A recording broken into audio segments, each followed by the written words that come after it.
cette 30e journée de Ligue 1 qui a débuté ce soir. La victoire de Rennes contre Nantes, 2-1 en fin de match. 3e victoire sur les 4 derniers matchs pour les hommes d'Habib Beye qui remonte ce soir provisoirement à la 10e place avec 38 points. C'est 11 de plus que Le Havre qui est 6e et 16e et barragiste. Bon, la victoire a mis du temps à se dessiner. Il y a eu un partout pendant très longtemps et ce but assez dingue d'ailleurs à la 86e minute où les Rennais ont cru d'abord avoir marqué. Il y avait 5 Rennais au poteau de corner en train de fêter le but et finalement le jeu a continué avant que le ballon rentre une deuxième fois dans le but. Enfin, la scène est hallucinante, vous allez voir ça absolument. Mais au final, Rennes a donc gagné. Bon, mérité. Ça a été dur. Le but est un peu rocambolesque, mais c'est mérité pour les Rennais, il n'y a pas de doute là-dessus. Ouais, moi je trouve ça plutôt mérité parce que ils sont bien rentrés dans ce match, même si les Nantais avaient quand même une tactique assez intéressante en tout cas avec le ballon c'était un 3-4-3, sans le ballon c'était allez, un 5-4-1, mais en tout cas ils ont quand même essayé 2-3 choses. Maintenant voilà, le niveau n'était pas extraordinaire, mais il a fallu quand même un bon Anthony Lopez pour retarder l'échéance. Après il y a eu ensuite ce penalty aussi rocambolesque avec cette Alvarez de Kalimundo qui touche 2 fois le ballon. Bon là c'était très clair puisque le ballon a quasiment changé de trajectoire. Il a voulu tirer à gauche, il est parti à droite. Donc il a touché son pied droit puis son pied gauche. Et ensuite ils ont quand même fini par marquer par le capitaine Adrien Truffert qui est quand même très bon, qui confirme être un joueur très intéressant, assez sobre mais quand même un des meilleurs latéraux gauche du championnat. Et puis ensuite malgré l'égalisation de Nantes un peu contre le cours du jeu, les jeunes Rennais, parce que ce soit Cissé, mais aussi ce jeune buteur, donc qui j'espère en tout cas va être à qui on va lui attribuer ce but, va pouvoir fêter ce but, mais également Jacquet derrière. Il y a vraiment de la qualité et bravo à Habib Beye de les avoir lancés parce que ça fait plaisir de revoir des jeunes Rennais qui brillent dans cette équipe. Le but de Mohamed Meïté, normalement, c'est validé. Lionel, est-ce que tu dirais que c'est ça finalement la principale réussite pour l'instant d'Habib Beye, même peut-être la patte Beye, c'est d'avoir lancé là tous ces jeunes et que la mayonnaise est prise? Bah, en plus, oui. En plus, c'est pas. Oui, la principale réussite. Non, enfin, non. La principale réussite, non. La principale réussite, c'est quand même d'avoir redonné des couleurs, d'avoir remonté ce groupe et cette équipe rennaise, ce club rennais au milieu du tableau. Ça, c'était le principal. Alors après, comment tu l'as fait? Oui, bravo à Habib Beye qui s'appuie sur ces jeunes, qui est un club de formation. Ça serait quand même stupide, mais ça s'est fait. Hein. Il y en a d'autres qui sont passés avant et qui ne s'appuyaient pas sur les jeunes et sur d'autres clubs. Moi, je peux te dire que la chute de la JOCR, elle a été due à ça, tout simplement parce qu'il y avait un très bon centre de formation et un entraîneur qui est venu, qui trouvait plus d'intérêt à mettre des propres joueurs avec lesquels il pouvait avoir plus d'affinité, voilà, en restant poli. Qu'est-ce que ça a fait? Ça a créé un vrai bordel dans le club. Tu as perdu ton identité. La formation, elle était foutue. Là, Habib, il arrive. Tout de suite, il a compris. La formation, les Rennais, ils vont jouer une demi-finale de Gambardella contre les Auxerrois qui essaient de se refaire la cerise dans la formation. Habib s'appuie sur ces jeunes-là. C'est l'identité. Donc, bravo Habib. Et puis, pour en revenir seulement aussi sur le jeu proposé, il y a quand même quelque chose. Il y a une identité de jeu. Aujourd'hui, moi, je vois la première mi-temps, elle est complètement maîtrisée. Je regarde ne serait-ce que la composition d'équipe que je vais comparer avec les Nantais. C'est la même composition d'équipe rennaise. Par contre, en face, c'est encore du bidouillage. On change les deux axiaux de la semaine dernière. Et puis comme par hasard, sur les deux axiaux, tu en as un qui est pas trop bon et qui crée le penalty. Il y a pas d'automatisme, il n'y a pas tout ça. Alors attention, j'en veux pas à Antoine aussi qui est en train de chercher parce que quand je vois le comportement des joueurs et celui de Marcus Coco, mais irresponsable, mais c'est même dangereux. Donc là-dessus, j'en veux pas à Antoine spécialement, mais en tout cas Habib, oui, c'est du beau travail. Il a su redonner une identité à ce club-là. Fred est là au 32-16, supporter rennais. Salut Fred, bienvenue dans l'after. Bonsoir les gars, Thibaut, Kevin, Lionel. Ça va Fred? Salut Fred. Écoutez, ça va, hein. Convaincu par Habib Beye? Ouais, convaincu, oui, parce qu'il fait du bon travail avec les armes qu'il a. Il faut pas lui enlever. Je ne sais pas si ce sera l'homme de la situation qu'il faudra pour passer un step, mais pour remettre l'équipe dans le droit chemin, c'était celui qu'il nous fallait en tout cas. Ça c'est sûr. Il fait de belles choses, il a lancé de bons jeunes joueurs et en tout cas ce qu'il met en place c'est plutôt intéressant même si Tiens, ce n'est pas je te rends la parole dans un instant, Fred. Lorraine Sassignon en direct au micro de Pierre-Yves Leroux et Xavier Grimaud. Ouais, parce qu'ils sont restés beaucoup en bloc bas. On a travaillé quelque chose cette semaine qui n'a pas marché au début du match. Donc on a su reprendre la possession et poser notre jeu en les déplaçant.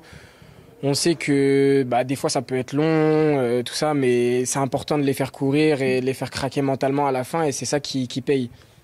C'est une soirée Et deuxième. Il vous reste ça à aller chercher en fin de saison, des émotions? Ouais, des émotions de joie. On sait que ça a été une saison difficile, elle n'est pas finie, mais c'est une saison particulière et difficile. On sait que c'est le match que les supporters et tout le monde, pas que les supporters, que ce soit les gens qui travaillent au club ou toute la ville de Rennes attendaient. Donc il fallait qu'on se la tue pour pouvoir rendre de la joie et mettre un peu de bonheur sur cette année. Lorraine Sassignon en direct du Roison Park au micro de Xavier Grimaud sur RMC.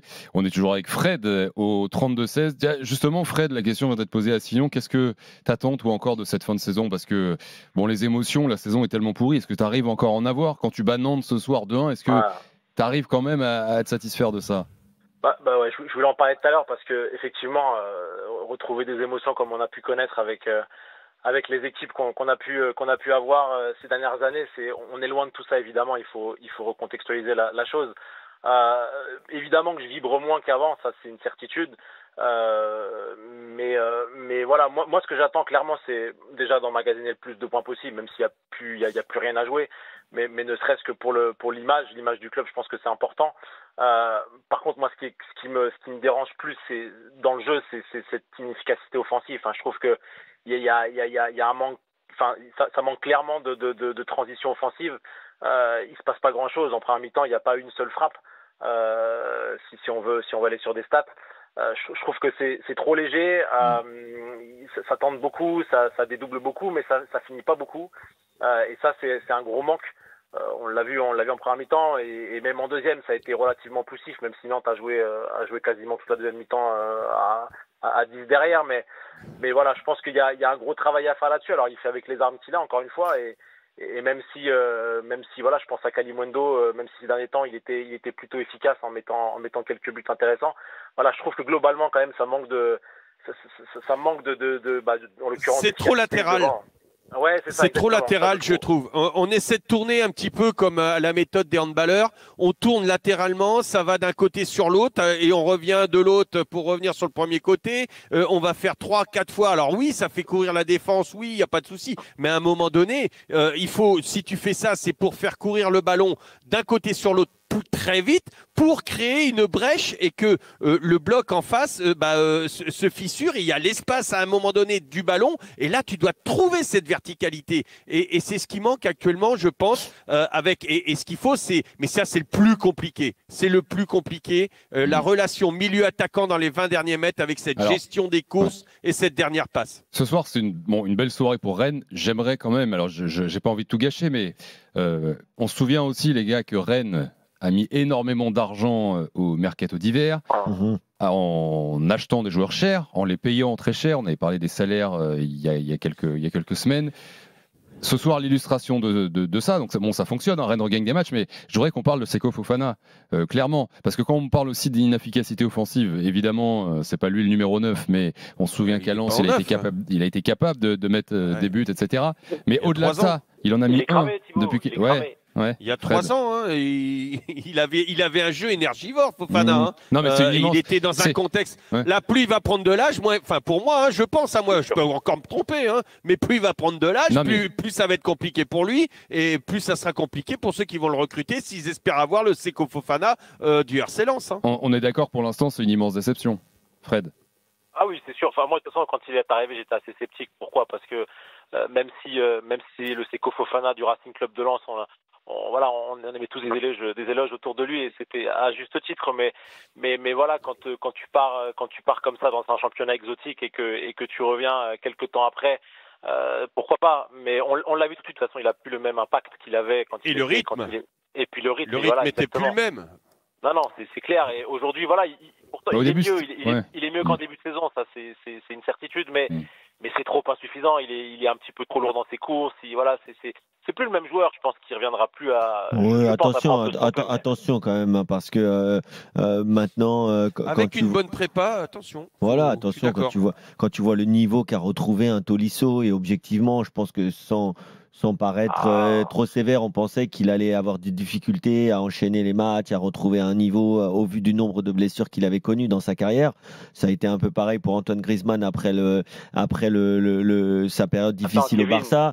Aujourd'hui, Seko Fofana, il est jeune. Hein, il aura 30 ans dans 3 semaines. Il a même pas 30 ans. Il a même pas 30 ans. Il a encore quand même de belles années devant lui. Et moi, je pense qu'il peut clairement retrouver son niveau. Je ne sais pas s'il le fera, mais de là à le mettre tout de suite de côté, non, j'ai bon espoir qu'il a quand même connu des mois difficiles avec une adaptation en Arabie Saoudite, puis une réadaptation au niveau de la Ligue 1 et aux efforts qui doivent être différents. Et donc, je pense qu'après une bonne prépa, il va revenir à un bon niveau. Merci Fred d'avoir été là sur RMC. Bonne soirée, à bientôt. Salut Fred. Bye bye. À très vite. Rennes qui va enchaîner plein de déplacements pour finir sa saison. 3 déplacements maintenant. Déplacement à Lyon, puis déplacement à Toulouse, réception de Nice et déplacement à Marseille pour cette fin de saison rennaise. Les gars, Patrick est là au 32-16, supporter nantais. Salut Patrick et sois le bienvenu sur RMC. Bonsoir à vous. Bon, salut Patrick. Contrarié, bien entendu. Ouais. Pas contrarié par le résultat, bien entendu. On a perdu 2-1. En plus, on prend un but à la 87e. C'est jamais très agréable. On se dit, plus le temps avance, plus peut-être qu'on va ramener un petit quelque chose. Mais alors après, si on veut parler du contenu, là, c'est catastrophique. Hein. Ah, catastrophique, carrément? Oh bah oui, c'est catastrophique. On a un gardien en face qui s'appelle Brice Samba. Combien il a touché de ballons, Brice Samba? C'est-à-dire, qu'est-ce que tu veux dire par là? Le nombre de tirs, ouais. Il y a eu un seul tir cadré. Ouais, un tir cadré. Et 4 tirs au total, simplement. Voilà, 4 tirs, un tir cadré, puis le jeu. Patrick, c'est pas pire que d'habitude, malheureusement. Enfin, je sais pas ce que tu en penses. On est d'accord. Non, mais attention, c'est loin d'être pire que. C'est comme d'habitude. À Nice, il y a 15 jours, on gagne 2-1 à Nice. Merci à Lopez, hein. C'est Lopez qui sort le match en deuxième mi-temps. Et ce soir, mais si on regarde ce soir, Calgary ne concède pas énormément d'occasions. Mais à part ressortir des ballons, envoyer des grands ballons devant pour Ablin ou pour Moses, je vois pas de projet de jeu à Nantes. Il n'y a rien du tout. Alors est-ce que les joueurs en sont pas capables? Est-ce que la mise en place aux entraînements, c'est parce qu'on travaille? Bon, je sais pas, mais quand on voit les contenus, moi je suis atterré par les contenus, je suis atterré par ça. Bon, après, aujourd'hui, quand même, on peut pas oublier, Patrick, qu'ils étaient revenus dans le match et qu'après, c'est vrai que Marcus Coco, avec ce geste déplacé, il les met un peu dedans parce que derrière, forcément, tu recules. Ils ont failli tenir, hein. Ils prennent un but quand même en toute fin de rencontre. Et derrière, bon, ils ont bien sûr baissé la tête et c'était trop difficile de même essayer de revenir. Mais après. Moi, je te trouve dur. Hein. Il joue quand même en 3-4-3 aujourd'hui. Il tente des choses. Il met 3 attaquants. Il n'a pas voulu faire que souffrir. Maintenant, on voit que c'est une équipe qui est un peu en difficulté et qui a donc des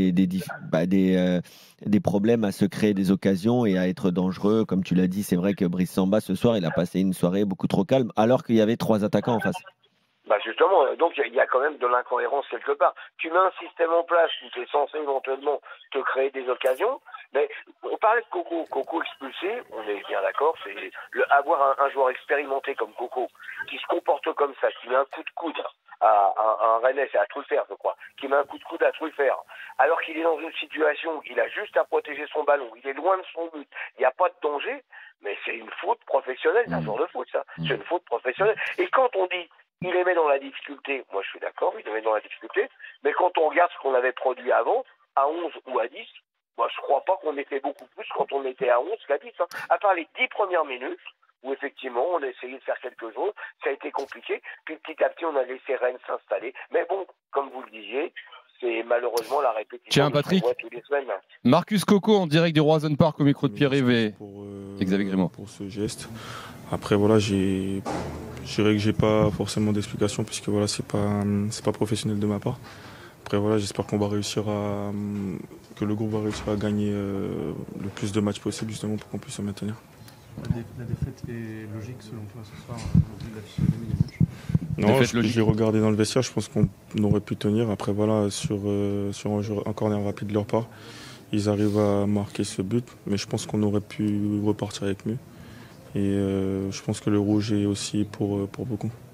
Voilà la première réaction de Marcus Coco au micro de Pierre-Yves Leroux et Xavier Grimaud. On est arrivé au moment où je crois l'entendre dire qu'il s'excuse, donc il fait amende honorable après son carton rouge ce soir. Merci Patrick d'avoir été là. À bientôt. Merci à vous et bonne soirée. Merci. Salut Patrick. Toi aussi Patrick, Bonsoir, à très vite. Patrick. Louis est là au 32-16, autre supporter de Nantais qui nous a appelé ce soir. Salut Louis.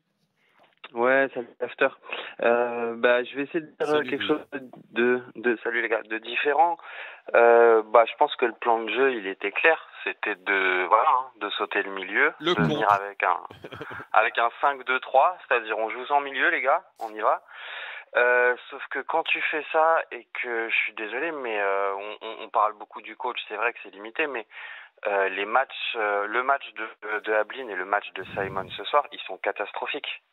Ils n'ont pas du tout aidé défensivement comme ils auraient dû. Et puis offensivement, il y avait rien. À la fin, on voit Simon s'encastrer sur un joueur. Donc il y a aussi un peu un problème de. Il y a des totems aussi d'immunité. Voilà. Les gars, Oui, ils mais sont pas sortis parce qu'on attend toujours que la lumière vienne d'eux, mais quand ils sont dans un jour sans, il faut les sortir à la 60e à un moment donné aussi. Mais c'est vrai qu'il y a, je suis assez d'accord avec toi Louis sur un truc, c'est quand tu regardes le trio aligné ce soir devant par Comboiré, quand même tu as Ablin, Simon et Mostafa Mohamed. Je pense qu'il y a pas mal de clubs en Ligue 1 qui aimeraient bien avoir ce trio-là. On est quand même sur Moi, trois j'ai très bons trouvé joueurs. que Non c'était rectifié quand même en début de deuxième mi-temps. C'était rectifié. D'ailleurs, les Nantais sont rentrés avec d'autres intentions. Je pense que, pour être clair, et je vais rejoindre Louis et notre auditeur d'avant, c'est-à-dire que tu as un plan de jeu qui est ce qu'il est. Antoine met son plan de jeu, c'était jouer la contre-attaque. Il n'y a pas de souci. Mais quand tu mets un plan de jeu, à l'intérieur de ton plan de jeu, tu as des principes de jeu. Et le principe de jeu de la contre-attaque, c'est très simple. C'est-à-dire que tu dois défendre, ok, mais tu dois toujours défendre en avançant. Ça, c'est le premier principe. Le deuxième principe aussi, il est de se projeter. Il n'y avait aucune projection. Ça, c'était de la part des attaquants avec le point de fixation qui était Ablin qui devait garder le ballon pour permettre à ses joueurs de se projeter. Ça, on ne l'a jamais vu en première mi-temps. On commençait à le voir en deuxième mi-temps. Après, tout a été chamboulé après le but et la bêtise de Coco.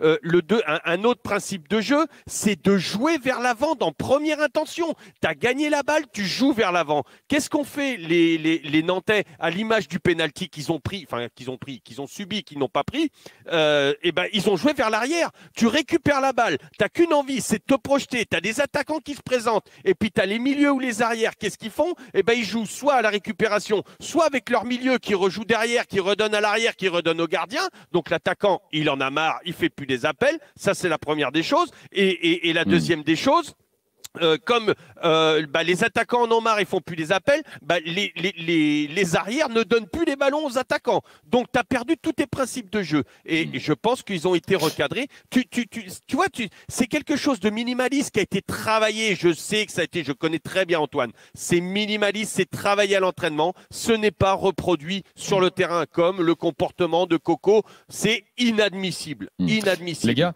si je regarde le classement, là, Nantes ce soir 13e avec 30 points.